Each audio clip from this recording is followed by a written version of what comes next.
Hey guys, welcome back to Manisha commerce classes. जैसा कि आपको पता है कि हमने डिविडेंड पॉलिसी चैप्टर स्टार्ट किया हुआ है और हमने इसका रेलेवेंस अप्रोच कंप्लीट कर लिया है। रेलेवेंस अप्रोच के ऊपर हमने 2 वीडियोस कवर किए, Walter's model and Gordon's model. Irrelevance approach हमने स्टार्ट किया था। इरेलेवेंस कंसेप्ट के ऊपर हम residual theory of dividend policy जो वो कवर कर चुकी है और ये हमारे इस चैप्टर का लास्ट वीडियो लेक्चर है, that is called MM approach of dividend policy. ठीक है, MM approach of dividend policy हम कवर करेंगे और आज हम इसमें एक न्यूमेरिकल एग्जांपल भी करेंगे जिससे आपको ये अच्छे से कवर हो जाएगा कि MM approach of dividend policy है जो वो क्या बोलता है। ठीक है, तो चलिए स्टार्ट करते हैं आज के टॉपिक से। आज का टॉपिक है हमारा MM approach of dividend policy.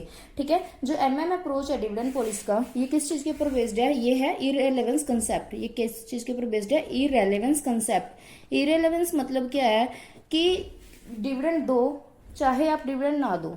ठीक है, आप चाहे शेयर होल्डर्स को डिविडेंड डिस्ट्रीब्यूट करो चाहे डिविडेंड डिस्ट्रीब्यूट ना करो। ठीक है, इस चीज का फर्म की वैल्यू है जो उस पर कोई इफेक्ट नहीं होगा। जो एमएम अप्रोच है वो किसने दिया है? एम मतलब मोदी, ग्लैनी एंड मिलर ने दिया है। ये अप्रोच किसने दिया है? मोदी, ग्लैनी एंड मिलर ने दिया है ये अप्रोच। ठीक है, ये अप्रोच उन्होंने कब दिया था? In the year of 1961। ठीक है, मोदी, ग्लैनी एंड मिलर ने दिया है ये अप्रोच। ये अप्रोच उन्होंने कब दिया था? In the year of 1961। उन्होंने क्या बोला कि चाहे आप डिविडेंड डिस्ट्रीब्यूट करो चाहे आप डिविडेंड को डिस्ट्रीब्यूट ना करो, ये बिल्कुल इररेलेवेंट है, इसका फर्म की मार्केट वैल्यू के ऊपर कोई इफेक्ट नहीं पड़ता। ठीक है, तो इन्होंने क्या क्या अजम्पशंस लिए हैं कि जब भी हम किसी थ्योरी के बारे में पढ़ते हैं उसमें अजम्पशंस तो आती हैं, राइट। तो इन्होंने क्या एज्यूम करके चला? ये एज्यूम कर रहे हैं कि capital market is the perfect market and investors behave rationally. ठीक है, कि जो कैपिटल मार्केट है वो एक परफेक्ट मार्केट है, परफेक्ट कॉम्पिटिशन है, उसमें कोई भी इन्वेस्टर, ठीक है, कभी भी एंट्री कर सकता है, कोई भी कभी भी एग्जिट कर सकता है। और जो इन्वेस्टर्स है वो बिल्कुल रैशनली बिहेव करते हैं। रैशनली बिहेव करते हैं मतलब उनको फुल नॉलेज है मार्केट के बारे में। नेक्स्ट है all information is freely available. जो भी इंफॉर्मेशन इन्वेस्टर्स को चाहिए या किसी को भी जो भी इंफॉर्मेशन चाहिए वो फ्रीली अवेलेबल है, फुल ट्रांसपेरेंसी है, किसी भी टाइप का कोई भी छुपाव नहीं है। ठीक है, next is no transaction cost. Shares के ऊपर या डिवेंचर्स के ऊपर कोई भी ट्रांजैक्शन कॉस्ट नहीं है। जो भी आप खरीदना चाहते हो आप खरीद सकते हो, जो भी बेचना चाहते हो बेच सकते हो, कोई भी टाइप की किसी भी टाइप की ट्रांजैक्शन कॉस्ट नहीं है। Next is no investor can affect the market price. इसने और क्या अज्यूम करके चला है कि कोई भी एक ऐसा इन्वेस्टर नहीं है कि जो market price of the shares को अफेक्ट कर सके। ठीक है, सारे इन्वेस्टर्स है जो वो एक बराबर है, मतलब चाहे कोई कितना भी परचेज कर रहा है कितना भी सेल कर रहा है, बट कोई भी market price of the shares को अफेक्ट नहीं कर सकता। नेक्स्ट है there are no taxes and no flotation cost. वैसे तो देखो ये प्रैक्टिकली पॉसिबल नहीं है, ठीक है, बट ये अप्रोचेज हैं तो ये एज्यूम करके चलते हैं, राइट। तो इसे क्या एज्यूम किया है कि there are no taxes, market में कोई टैक्सेस नहीं है, एंड नो फ्लोटेशन कॉस्ट, कोई भी फ्लोटेशन कॉस्ट भी नहीं है। नेक्स्ट है investment policy is definite and no uncertainty about earning. तो ये और क्या एज्यूम करके चल रहा है कि जहां हमने इन्वेस्ट करना है, जो भी हमारे पास अपॉर्चुनिटीज है इन्वेस्टमेंट करने की, हमें पता है कि हमें कहाँ कहाँ इन्वेस्ट करना है, कितना इन्वेस्ट करना है, और जो हमारी अर्निंग है, जो हमारे नेट प्रॉफिट्स है वो भी डेफिनेट है, उनमें भी कोई अनसर्टेनिटी नहीं है। हमें पता है कि हमें इतना ही प्रॉफिट होना है और हमें यहाँ पे ही इन्वेस्ट करना है। क्लियर? तो ये इसके एजम्पशंस हैं। उसके बाद हम देखते हैं कि इसका फॉर्मूला क्या है। ये एक ऐसा मॉडल है जो दो प्राइजेस को लेके चलता है, करंट प्राइस को भी लेके चलता है और जो आने वाला प्राइस है मतलब फ्यूचर प्राइस है उसको भी लेके चलता है। ठीक है, तो P0 मतलब जो करंट प्राइस है एंड P1 होता है फ्यूचर प्राइस, जो फ्यूचर प्राइस होगा। ठीक है, तो फर्स्ट ऑफ ऑल हम करंट प्राइस के बारे में पढ़ेंगे। P0 को कैसे कैलकुलेट करते हैं? तो P0, ठीक है, मतलब कि करंट प्राइस। ठीक है, मैं लिख देती हूँ यहाँ पे करंट प्राइस।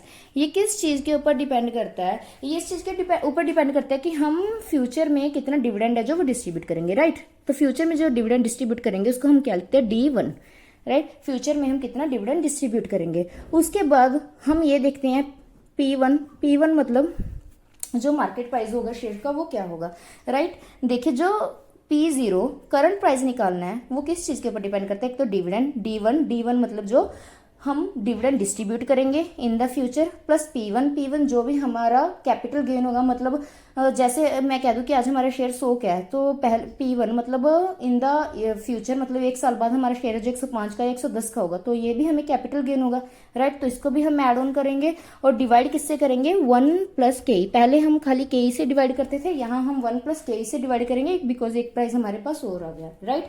तो P0 का फॉर्मूला आप समझ गए होंगे। अगर हमें current market price of the share निकालना है MM अप्रोच से, तो आप क्या फॉर्मूला लेंगे, P0 is equal to D1 plus P1, उसको डिवाइड कर देंगे 1 प्लस KE से, राइट। उसके बाद है P1 कैसे कैलकुलेट करेंगे, तो P1 कैलकुलेट करने के लिए कुछ नहीं है, इन दोनों को क्रॉस मल्टीप्लाई कर देंगे। देखिए क्या करेंगे, हमारे पास फॉर्मूला क्या है, हमारे पास फॉर्मूला है P0 is equal to D1 plus P1, ठीक है, divide by 1 plus KE, right. ये फॉर्मूला है हमारा। अब हमें क्या निकालना है, P1, तो हम क्या करेंगे, इनको क्रॉस मल्टीप्लाई कर देंगे, ठीक है। तो हमारे पास इधर क्या आ जाएगा, P0, ठीक है, ब्रैकेट में 1 प्लस KE, ये आ गया, राइट। इधर क्या आ गया हमारे पास, D1 प्लस P1। हमें निकालना क्या है, हमें निकालना है P1, तो हम क्या करेंगे, D1 को इधर ले जाएंगे, राइट। तो हम क्या करेंगे, P0 1 plus KE minus D1, हमारे पास क्या आ गया, P1 आ गया। और इसको हम ऐसे भी लिख सकते हैं, P1 is equal to P0 1 plus KE minus D1, right. अब आपने P0 भी निकाल लिया, P0 कैसे निकालेंगे, और आपने P1 भी निकाल लिया कि P1 आप कैसे निकालेंगे, राइट। एब्रीवेशन लिख देती हूँ कि मैंने इसमें क्या क्या यूज किया है। P0 का मतलब क्या है, इसमें करंट प्राइस, जो मार्केट में भी प्राइस चल रहा है, current price of the share, that is called P0, ठीक है। उसके बाद P1 क्या है, फ्यूचर प्राइस है जो, ठीक है, या price at the end of the year, ठीक है, या प्राइस एट द एंड, या फिर फ्यूचर प्राइस, ठीक है। उसके बाद D1 क्या है, dividend at the end of the year, ठीक है, डिविडेंड एट द एंड, मतलब जो भी हम डिविडेंड पे करेंगे फ्यूचर में, that is called D1, right. KE क्या है, कॉस्ट ऑफ इक्विटी, मतलब जो भी हमारी कॉस्ट होगी, ठीक है, कॉस्ट ऑफ शेयर की, जो भी हमारी कॉस्ट है शेयर्स की, that is cost of equity, वो है KE, राइट। एब्रीवेशन समझ आ गई, फॉर्मूला समझ आ गया आपको कि फॉर्मूला क्या है। उसके बाद हम एक न्यूमेरिकल एग्जांपल लेंगे, उससे अच्छे से क्लियर कर लेंगे कि कैसे डिविडेंड पे करने से या डिविडेंड पे नहीं करने से market value of the firm पे कोई इफेक्ट नहीं पड़ता। एग्जांपल में हम क्या देखेंगे कि अगर हम डिविडेंड पे कर रहे हैं, राइट, तो market value of the firm क्या है, अगर हम डिविडेंड पे नहीं करते तो market value of the firm क्या है, क्या वो सेम आती है या नहीं आती, राइट। तो चलिए एग्जांपल करते हैं इसका।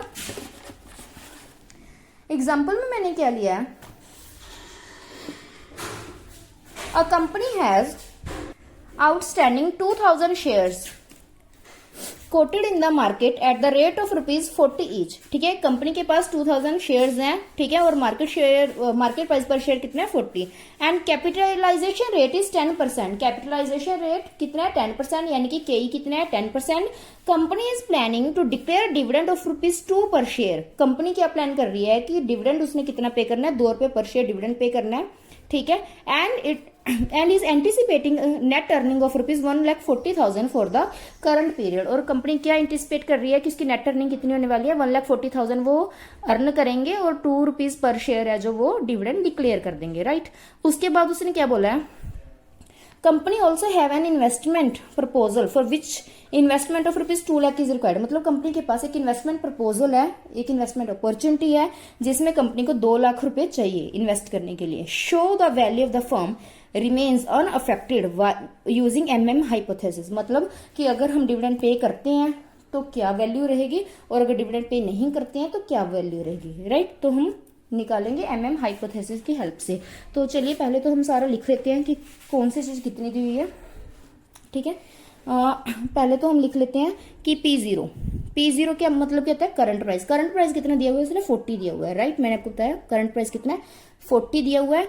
KE cost of the equity कितनी दी हुई है उसने, कैपिटलाइजेशन रेट इज 10%, मतलब कॉस्ट ऑफ इक्विटी कितनी है, 10%, या 0.10 भी लिख सकते हैं आपको, ठीक है। मैं इसको 0.10 भी लिख सकती हूँ, ठीक है। उसके बाद D1 यानी कि कितना डिविडेंड हम पे करेंगे ईयर एंड पे, कितना पे करेंगे, ₹2 पे करेंगे, राइट। I लिख लेती हूँ, I मतलब इन्वेस्टमेंट, कितने की इन्वेस्टमेंट चाहिए हमें, ₹2 लाख की इन्वेस्टमेंट चाहिए, ठीक है। और अर्निंग कितनी है हमारी, 1,40,000 की हमारी अर्निंग है, राइट। और नंबर ऑफ शेयर्स मतलब एन, नंबर ऑफ शेयर्स हमारे पास कितने हैं, 20,000। क्लियर है इतना, ये हमने लिख लिया। अब हमारे पास इजी हो जाएगा कैलकुलेट करना, ठीक है। उसके बाद मैं एक और लिखती हूँ ND1।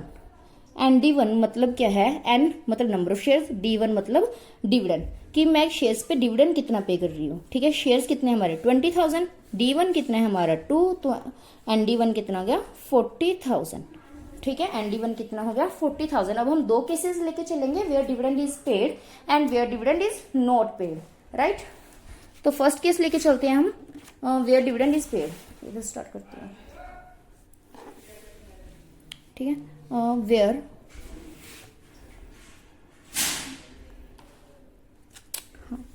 Where dividend is paid, जब हम डिविडेंड को पे करते हैं, ठीक है। तो फॉर्मूला क्या था, पहले तो हम P1 का फॉर्मूला लिख लेते हैं। P0 तो हमारे पास है, राइट। तो P1 का फॉर्मूला मैंने आपको क्या लिखवाया था, देखिए ये है हमारे पास P1 का फॉर्मूला, राइट। ये हमारे पास P1 का फॉर्मूला, इसको हम लिखेंगे, ठीक है। P1 का फॉर्मूला क्या था हमारे पास, P0, right. P0 1 plus KE minus D1, right. ये था हमारे पास P1 का फॉर्मूला। ये कैसे आया है हमारे पास फॉर्मूला, मैंने आपको बता दिया पीछे, राइट। तो कैसे कैलकुलेट करेंगे, देखिए P0 हमारे पास कितना है 40, राइट। 1 प्लस KE, KE कितना है हमारे पास 0.10, राइट। KE कितना है हमारे पास, ये देखिए 0.10, राइट। माइनस कर देंगे D1, D1 कितना है 2, यानी कि dividend at the end of the year, ठीक है। तो हमारे पास सोल्व करके कितना आया 40, ठीक है। 1.10 माइनस 2, अगर हम 40 को 1.10 से मल्टीप्लाई करेंगे तो हमारे पास आ जाएगा 44 माइनस 2 दैट इज 42, ठीक है। मतलब ईयर एंड पे, ठीक है, at the end of the year अगर हम डिविडेंड पे करते हैं तो market price of the share क्या रहने वाला है, 42 रहने वाला है market price of the share, ठीक है। उसके बाद हम क्या कैलकुलेट करने वाले हैं, इस पे हम कैलकुलेट करेंगे नंबर ऑफ शेयर्स, ठीक है। नंबर ऑफ शेयर्स कैसे कैलकुलेट करेंगे कि हमें चाहिए इन्वेस्टमेंट करने के लिए 2 लाख रुपए, राइट। हमें इन्वेस्टमेंट करने के लिए चाहिए 2 लाख रुपए, और हमें अब कितना पैसा और चाहिए अगर हम डिविडेंड पे करते हैं। डिविडेंड हम कितना पे कर देंगे, इसमें डिविडेंड हम पे कर देंगे 40,000, ठीक है। तो हम कितने नंबर ऑफ शेयर्स है जो वो इश्यू करेंगे, ठीक है। तो हम क्या कैलकुलेट करेंगे, सेकंड पे calculation of number of shares, calculation of number of shares, ठीक है। कैलकुलेट करेंगे number of shares to be issued, ठीक है। कितने नंबर ऑफ शेयर इशू करेंगे टू रेज फंड्स, फंड्स को रेज करने के लिए, ठीक है, फॉर फर्दर इन्वेस्टमेंट, राइट।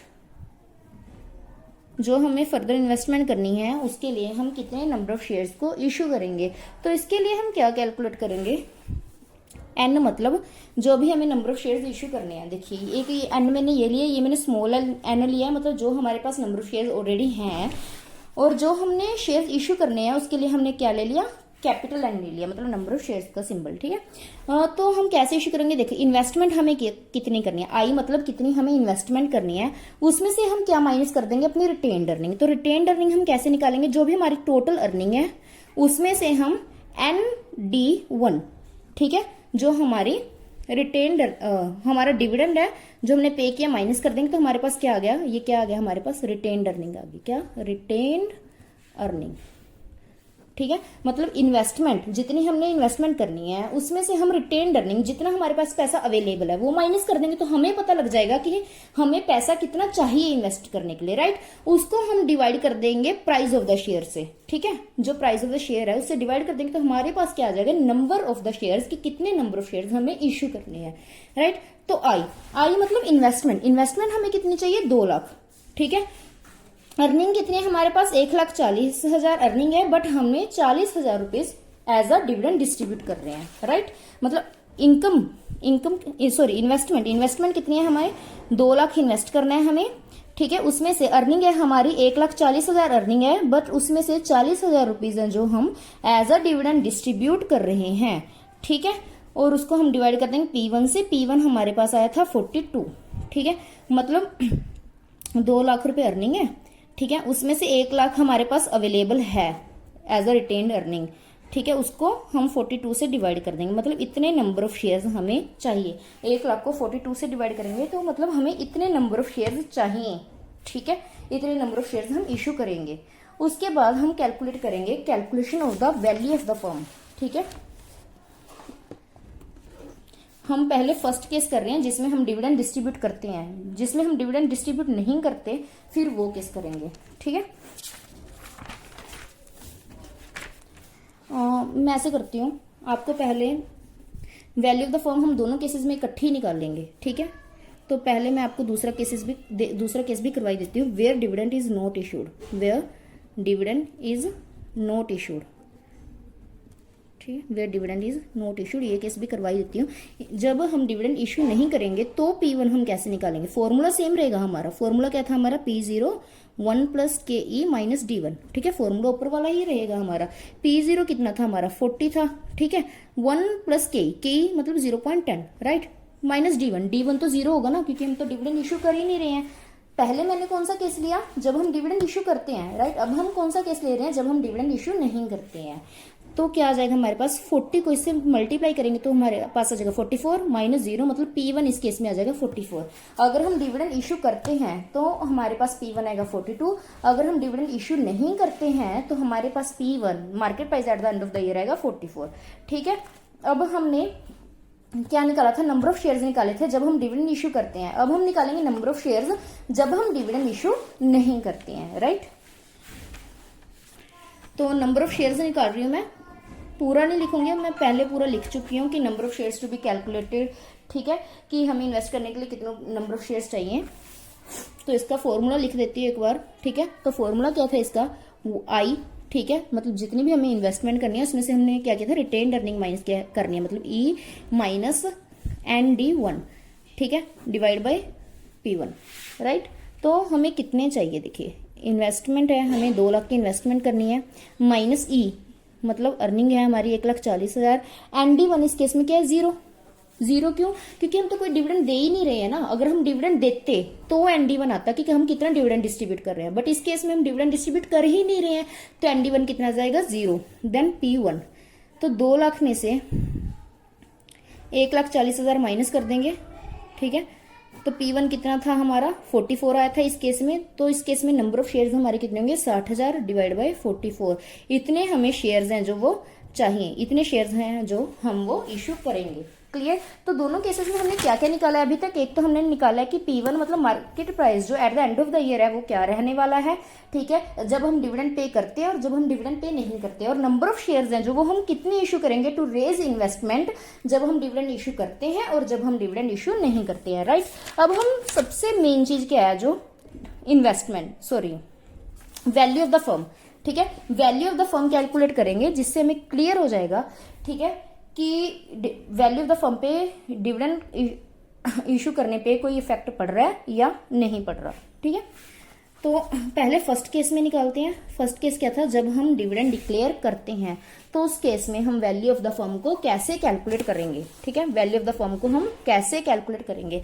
तो वैल्यू ऑफ द फर्म कहती है NP0, ठीक है, ये number of shares market price इसको मल्टीप्लाई करते हैं तो हमारे पास क्या आती है वैल्यू ऑफ द फर्म आ जाता है, राइट। इसको वैल्यू ऑफ द फर्म को हम डिनोट करते हैं इससे मैं लिख देती हूँ value of the firm. Value of the firm को किससे डिनोट करते हैं NP0 से। इसका फॉर्मूला क्या होता है, देखिए एंड मतलब जो हमारे पास पहले शेयर्स थे, राइट, प्लस ऐड कर देंगे हम जो हमारे पास नए शेयर्स हैं, ठीक है, जो हमारे पास नए शेयर्स हैं उन दोनों को हम किससे मल्टीप्लाई कर देंगे P1 से, ठीक है। हमारे पास क्या वैल्यू आएगी, जो हमारे पास ऑलरेडी शेयर्स थे उसको और जो हम नए शेयर्स हैं उनको, उन दोनों को मल्टीप्लाई कर देंगे किससे P1 से, माइनस क्या करेंगे उसमें हम इन्वेस्टमेंट माइनस अर्निंग, ठीक है, कि कितनी हमारे पास इन्वेस्टमेंट है और अर्निंग हमारे पास कितनी है। इसको डिवाइड कर देंगे हम किससे 1 + के ई से। किससे डिवाइड करेंगे? 1 प्लस के ई से। तो हमारे पास क्या आ जाएगी? वैल्यू ऑफ द फर्म आ जाएगी। देखिए पहले हमारे पास शेयर्स कितने थे? n, 20,000 शेयर्स थे, राइट। पहले हमारे पास शेयर्स कितने थे? n, नंबर ऑफ शेयर्स हमारे पास 20,000 थे, ठीक है। फिर हमने n कितना निकाला? 1 लाख डिवाइड बाई 42, ठीक है। 1 lakh divide by 42, 1 lakh divide by 42, right. P1, first case में P1 कितना था हमारा? 42 निकल के आया था P1। P1 से हम मल्टीप्लाई कर देंगे इसको 42 से। देन माइनस क्या करेंगे हम? Investment minus earning. इन्वेस्टमेंट कितनी थी हमारी? 2 लाख, माइनस अर्निंग कितनी है? 1,40,000। डिवाइड किससे कर रहे हैं हम इसको? 1 प्लस के ई, मतलब 1 प्लस 0.10 से, ठीक है। अब इसे हम सोल्व कर लेंगे। सोल्व करके क्या आया कि 2 लाख को 42 से माइनस कर देंगे तो कितना आ जाएगा? 42 इंटू 2, 8,40,000, ठीक है। प्लस 1 लाख डिवाइड बाई 42 को 42 से डिवाइड करेंगे, ये तो कट जाएगा, तो कितना आ जाएगा? 1 लाख आ जाएगा, राइट। माइनस क्या है? 2 लाख माइनस 1,40,000, तो कितना आ गया? 60,000 आ गया, राइट। डिवाइड कर देंगे इसको 1.10 से, राइट। तो 9,40,000 माइनस 60,000, ठीक है। 9,40,000 माइनस 60,000 डिवाइड कर देंगे 1.10 से, कितना आ गया? 8,80,000 डिवाइड बाई 1.10। इसको काटेंगे तो हमारे पास वैल्यू ऑफ द फर्म कितनी आ जाएगी? 8 लाख, ठीक है। वैल्यू ऑफ द फर्म काटने पे हमारे पास कितनी आ जाएगी? 8 लाख। आई होप पता लग गया आपको कि वैल्यू ऑफ द फर्म कैसे कैलकुलेट करते हैं। अब हम करेंगे सेकंड केस। इस केस में क्या था? जब हम डिविडेंड इशू कर रहे हैं, right. When dividend is not issued, तो वैल्यू ऑफ द फर्म क्या होगी? ठीक है। Case 2, when dividend is not issued, तो उस केस में वैल्यू ऑफ द फर्म क्या होगी? देख फॉर्मूला जो वो सेम रहने वाला है, राइट। फॉर्मूला क्या था? n, मतलब जो पहले नंबर ऑफ शेयर्स थे, जो फिर हमने नंबर ऑफ शेयर्स इशू किए, उन दोनों को हम P1 यानी कि जो मार्केट प्राइस है उससे मल्टीप्लाई कर देंगे। माइनस क्या करेंगे? इन्वेस्टमेंट माइनस अर्निंग, ठीक है, मतलब रिटेन्ड अर्निंग है जो हमारे पास। देन 1 प्लस के, ठीक है, 1 प्लस के से हम डिवाइड कर देंगे। तो हमारे पास क्या है? n पहले कितना था? 20,000 हुए, तो सेम ही रहने वाला है। बट इस केस में जब हम डिविडेंड इशू नहीं करते, उस केस में हमारा जो ये वाला n है जो वो चेंज हो गया था, ठीक है। तो ये वाला n है जो कि नंबर ऑफ शेयर्स कितने इशू करने हैं, जब हम डिविडेंड इशू नहीं करते तो उस केस में क्या था? ये, right. 60,000 divide by 44, 60,000 divide by 44। और इस केस में P1 कितना था हमारा? P1 था हमारा इस केस में 44, right. When dividend is not issued, तो P1 हमारा कितना है? 44 है। तो P1 हम लेके चलेंगे 44, माइनस करेंगे इन्वेस्टमेंट माइनस अर्निंग, ठीक है। इन्वेस्टमेंट कितनी है? 2 लाख की इन्वेस्टमेंट है, और अर्निंग कितनी है? 1,40,000, राइट। अर्निंग कितनी है? 1,40,000। डिवाइड किससे करेंगे? 1 प्लस के, दैट इज 1 प्लस 0.10, राइट। तो ये कितना आ जाएगा? 2 लाख को 44 से माइनस करेंगे तो कितना आएगा? सॉरी, 20,000 को 44 से माइनस करेंगे तो कितना आएगा? 8,80,000, राइट। प्लस इसको मल्टीप्लाई करेंगे 60,000 को 44 से, तो कितना आ जाएगा? ये 60,000 आ जाएगा, राइट। उसके बाद माइनस 2 लाख माइनस 1,40,000, तो कितना आ गया? 60,000, राइट। नीचे कितना आ गया? 1 प्लस 10। इसको सोल्व करेंगे तो ऊपर कितना आ जाएगा? ये कट जाएगा, 8,80,000 डिवाइड बाई 1.10, काट के कितना आ गया? 8 लाख। आई होप आप सबको क्लियर हो गया होगा, ठीक है जी। हमने क्या देखा इस अप्रोच में कि जब हम डिविडेंड इशू करते हैं, राइट, जब हम डिविडेंड इशू करते हैं तो भी वैल्यू ऑफ द फर्म है जो हमारी वो 8 लाख निकल के आ रही है, और जब हम डिविडेंड इशू नहीं करते हैं तो भी वैल्यू ऑफ द फर्म हमारी 8 लाख निकल के आ रही है। मैं इसकी PDF है जो वो टेलीग्राम ग्रुप में शेयर कर दूंगी ताकि आप अच्छे से क्लियर कर पाऊँ। आप एक बार देख सकते हैं। वैसे ये हमारा जो स्टेटमेंट है वो लिखी मैंने, then P0 KE D1, then investment, then earning, then N जो उन्होंने नंबर ऑफ शेयर्स दिए हुए थे ऑलरेडी वो, एन D1 मतलब कि हम डिविडेंड कितना पे कर रहे हैं, ठीक है। टोटल डिविडेंड लिख देती हूँ मैं यहाँ पे, टोटल डिविडेंड जो हम डिविडेंड पे कर रहे हैं, क्योंकि ये है हमारे नंबर ऑफ शेयर्स, ठीक है, नंबर ऑफ शेयर्स, और ये है हमारा डिविडेंड, ठीक है। तो हमारे पास कितना क्या निकल गया? क्या था? Total dividend, right.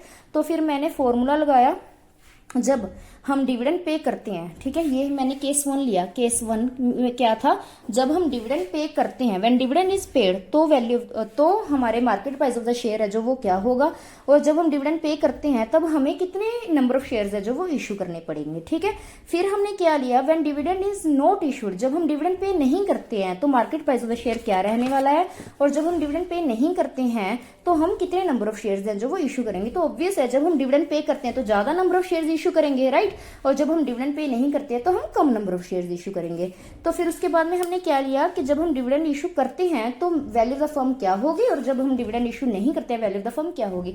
Mainly crux क्या है कि एमएम हाइपोथेसिस क्या कहना चाहता है कि चाहे आप डिविडेंड इशू करो चाहे आप डिविडेंड इशू मत करो, ठीक है, वैल्यू ऑफ द फर्म है जो वो सेम रहने वाली है, और वो हमने देख भी लिया, ठीक है। अगर हमने डिविडेंड इशू किया तो भी value of the firm 8 lakh थी, और जब हमने डिविडेंड इशू नहीं किया तब भी वैल्यू ऑफ द फर्म है जो हमारी वो 8 लाख ही थी, राइट।